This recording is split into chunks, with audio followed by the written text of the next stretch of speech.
I'm here in the bus L 524.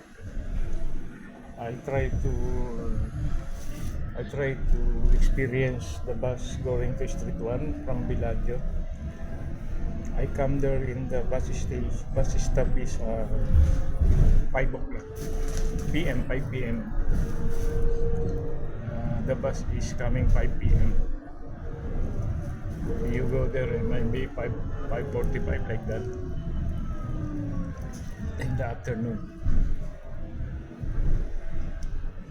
I experienced my first experience. I'm here in the industrial. I'm coming from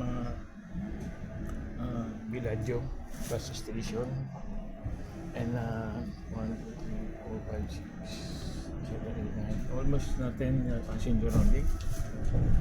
This is first experience for a traveling bus sa Carwa bus.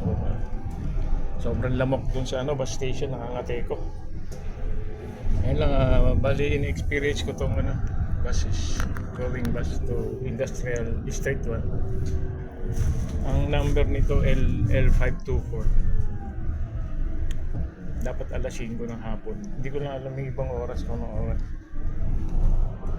Ayan, dito sa Qatar, ayan. Titignan ko yung bus stop doon, o bus tawag na yun, yung mga bus na ganyan, bus stop, kung anong number, tapos pipicturean ko, aalamin ko doon sa apps kung kung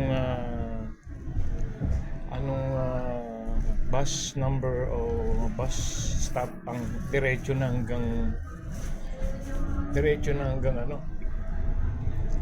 tawag na hanggang Sukwakit hanggang Street 1 Industrial. Tapos sa Industrial to Sukwakit diretso na. 3 real lang naman ang pamasahe, 3 real lang. Kasi kung magta-taxi ako, 10 real.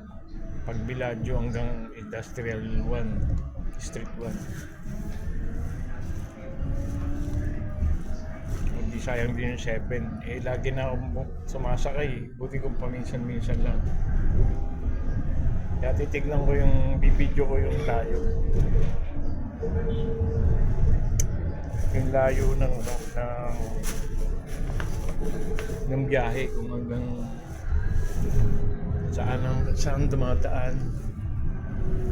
Kasi na-try ko na to tapos wala, hindi ko nagawa kasi nag-Uber ako. Katinong lamok dun sa yun lang, pag gabing-gabi na, alamuin ka talaga. Kinain yung siko ko. Gusto ko lang ma-experience. Kaya ko naman, pwede naman ako mag-taxi. Gusto ko lang malaman kung gaano. Ayan, yung mga bus stop na yan. Tapos yung number, ayan yung number niya. Yung number yan bus stop yung number. Ngayon, pag ang alamin ko, pag nasa Street 1 na ako, yung papunta naman ng Sukwakit. Dito na lang, maya-maya na.